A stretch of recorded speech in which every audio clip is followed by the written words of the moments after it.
bilingual to Port-au-Prince, climbing to 8,500 feet.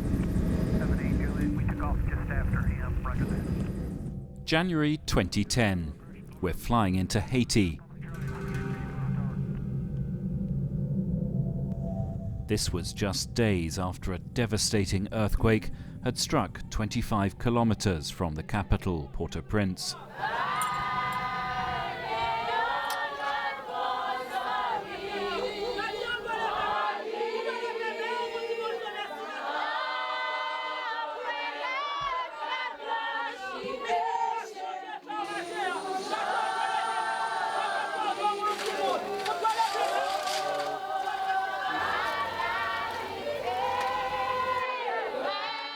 "90% of the city's buildings were destroyed. Nobody knows how many people died in those first brutal hours. Estimates range from 60 to 300,000.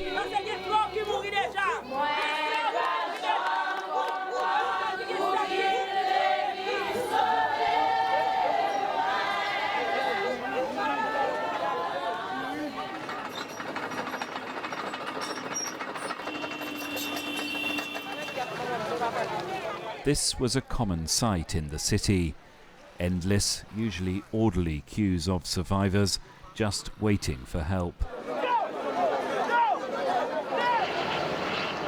In those early weeks, one of the world's biggest aid operations in history set up at the city's airport.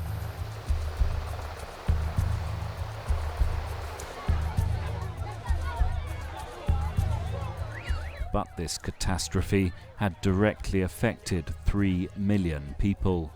Most ended up fending for themselves.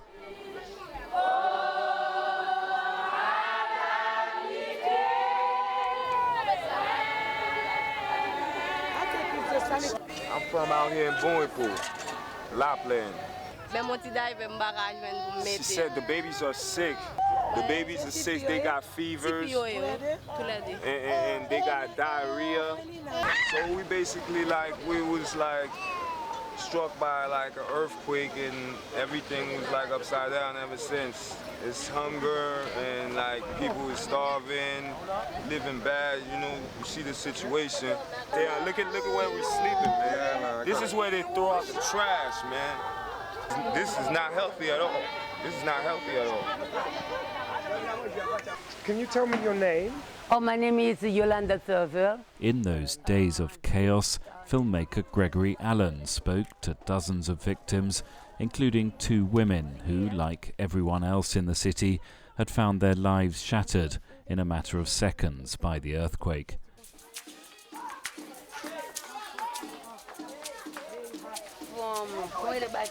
Yola ran an orphanage for 43 young girls. All had to move outside into tents.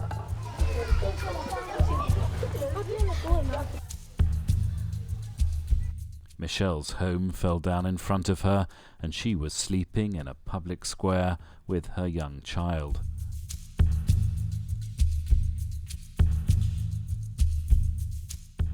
Five years later, we returned to find out what had happened.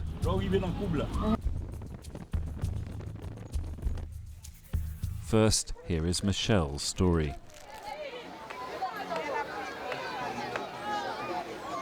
Michelle was a saleswoman before the earthquake. She'd been sleeping in the square for 15 days when we spoke to her. She said she's there, but she didn't feel good. Where's her house? What happened to her house?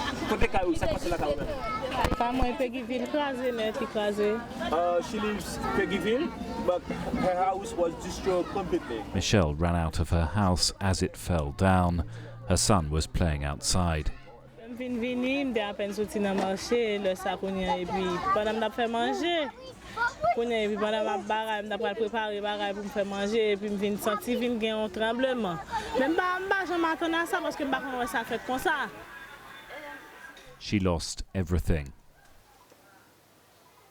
Oui, triste, bon, pour juste connaître là, je suis stressée parce que des fois, je me sens que je ne vivre vraiment. Comme si je me sortais dans la rue, comme si je toujours peur, comme si je toujours attendre bagaille là, toujours tourner même genre, vous comprenez? Des fois, si nous sortons, nous obligés de nous courir, rentrer.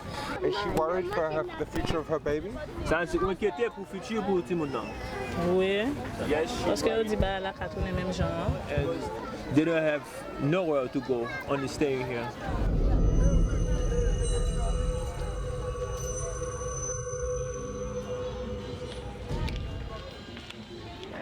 Here she is in 2015.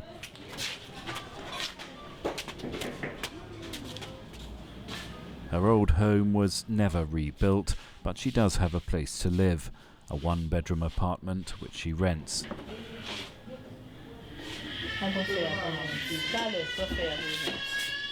She says after we spoke to her in 2010, things got far worse, living out on the streets.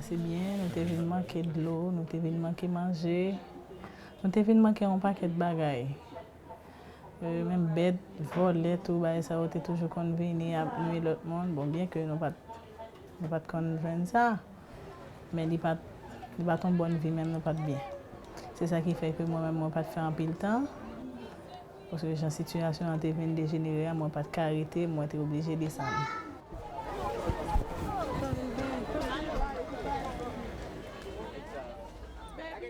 She left without receiving any help. Non, pas d'aide. Le gouvernement n'a pas fait rien. Moi-même, je n'ai pas joué rien dans mes pièces. Il y a des gens qui jouent un corps, ils vont aller à faire mes cailles, qui font commerce, qui jouent un caille, shelter, je n'ai pas joué rien. Ok, je n'ai pas retrouvé rien. Bon, je suis retourné à vivre, j'aime qu'on a vivre auparavant. She's working again, selling household products. She sees herself and her son as fortunate. Bon, oui. Je me dis que je suis sorti loin. Parce que il y a plein de monde dans la zone tout en bas, je habite en bas, il y a des gens qui sont morts vraiment. Tout des cas côté me habité, un monsieur qui est tombé sur l'île est mort. C'est une plus grosse chance de me dire bon Dieu ba moi parce que il ba la vie.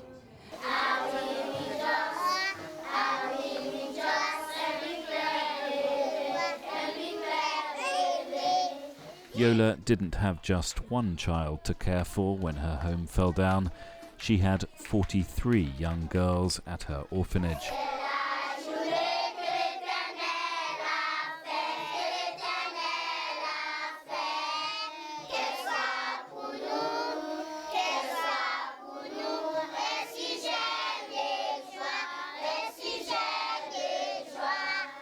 What happened on Tuesday when I got from outside and I came in, it was tremble all over.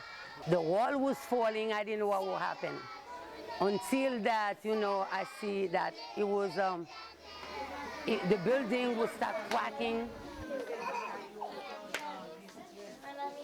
Fortunately, miraculously, Yola says, the children had just finished class. Thanks God that the kids wasn't in the building, the kids was outside. So when I came in, so everything was around was down. And the kids were living in the second floor, and you could see from the top, and everything is cracked. The walls are falling next to it, and that happened from all over to the building. The kids were yelling and very scared too. And this building was built by me. I was in the state for 30 years, and I had a house, and I had to sell the house and build the school to help the kids from Haiti get to a normal life. Yola moved to Haiti from her home in New York in 1991. Her husband died 10 years later. Ever since, she's been caring for the young girls. After the quake, the entire orphanage moved into these tents. It's not comfortable for them to with all the children in the tent. You still have more earthquake coming because they are aftershock. So now she told me she needs help, but she doesn't know how to get this help. Has she talked to the international community? No, not yet. You are the first one come to yes. They said they need help, they need food, they need everything in this country, but they can have a better life.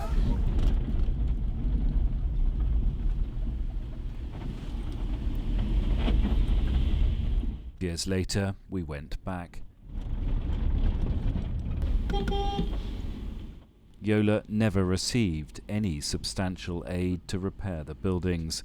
What has been done has been all thanks to a builder from the United States who spends his vacation time and money helping do what he can. This is all the part they fixed. See?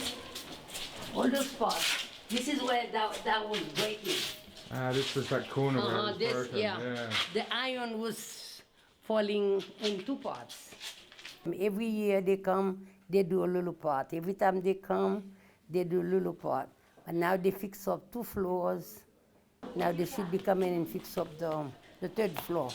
How long were the children living in tents? It was like a year and a half. Wow. It was a year. So you were running this whole foundation with all the girls in tents for a year and a half? Yeah. That must have been extremely difficult, yeah? It was. Did you have running water or electricity or...? We didn't have no electricity. But we have to take it the way it was until we come out. Many of the younger girls are here because their parents died in the earthquake. Others arrived aged just a few weeks old, left by parents who couldn't afford to provide for them.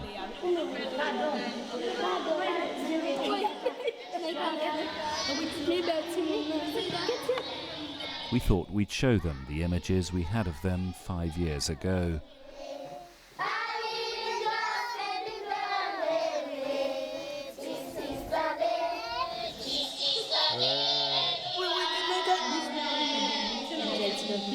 Seeing themselves on camera was the best, and it seemed the funniest thing they'd seen for a long time.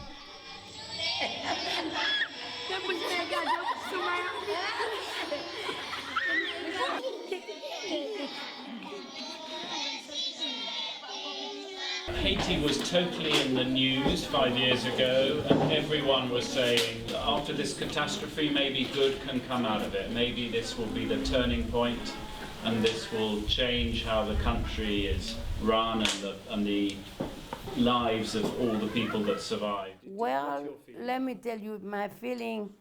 The money that will come in from the state will come into the government. So that got nothing to do with us. People from the state come in to build the shelters, and really we don't know what happened to the money. But I don't see nothing done. There's really nothing done. And is that a big disappointment for you, or are you surprised? No, I'm not. I'm really not surprised. Yola just gets on with what she sees as her duty as best she can, with or without outside help, looking after some of the most vulnerable children in one of the world's most vulnerable countries. I'm glad I'm here. I'm really glad.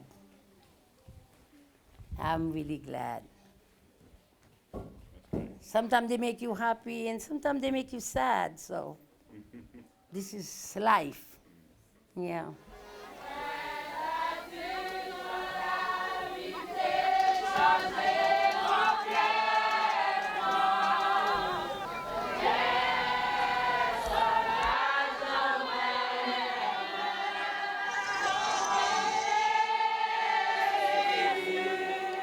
Six years after the earthquake, it is easy to see Haiti as a country of unfulfilled promises, where billions of dollars of aid seems to have vanished.